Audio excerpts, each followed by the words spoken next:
works. How do you feel about people using the designs because you also even have don't you have free patterns on your website?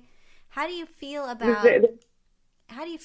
the works that you create and other people using your work? I'm mostly okay with the notion. I guess I'd be pretty upset if I found that somebody had block for block and border for border had recreated one of my medallions. Now, would it bother you? So I think that there's a spectrum. Would it bother you if like somebody made your quilt and then put it in a quilt show and said, I made this block and it's Catbird Quilt Studio, who I love, and this is my version of it?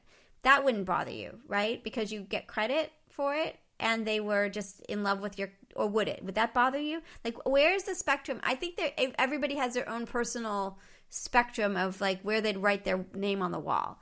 How do you feel about that? Yeah. If they give you credit and they're inspired and they're trying to be you and they tell people that, how do you feel about that? I think that's a little icky. You do? That's interesting. Yeah. They're not the first person to say that.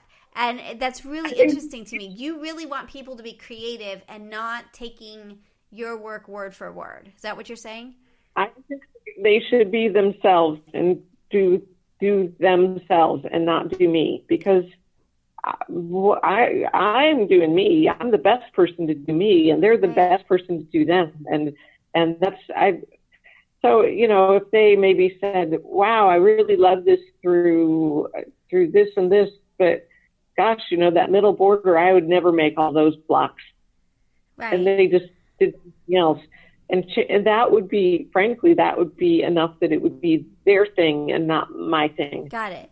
Now, there's a theory in intellectual property, which is that I make something, and so it's sort of imbued with me. Like, it is who I am. And yes. Do you feel that way about the work that you're doing? Yes. Yeah. That's really interesting. Yeah, I do. And if somebody emailed me and said, "Gosh, I really want to make a quilt just like yours," and how would you feel about that? Yeah, I would encourage them to make it their quilt. Like, there's farther down in my medallions gallery, there's a red and white quilt that is in the newer method of making delectable mountains blocks. Uh-huh. Well, that's not original to me. That's right. I've seen stuff like that other places. So that that's not original thinking on my part. What I did specifically was me. But if somebody else said, "Well, I really love your hibiscus mountain quilt, and can I make something like that? Will it hurt your feelings?" I'd be like, it's not. They've been making quilts like this for the last 200 years, so go for it. So one of the things that I find really interesting is, how does somebody who doesn't know anything know that, right? When do they know? So I have two parts to this question. How do they know when it's like, well, this has been done for 200 years and it's not new to me? How do they learn that? Because I think that's hard with a group that's so infused with beginners that don't have a sense of history. Well, right. I'm not sure I have an answer to that question. I don't have an answer either. That's what we're researching, and that's the other thing that we have is, so we have all these blocks that are standard blocks, and then at what point we're looking at this in terms of copyright. At what point is it copyrightable? Like, if you take a log cabin and put 9 of them together, is that copyrightable? Like, at what point is it like, this is mine and you shouldn't be like, there's a property interest in it?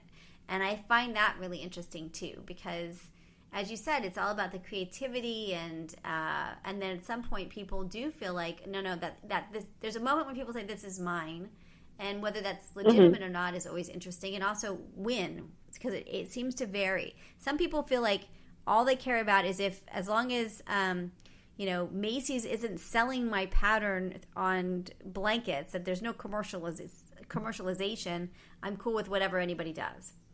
Other people feel like it's very personal and they don't want people using their designs. So I don't know.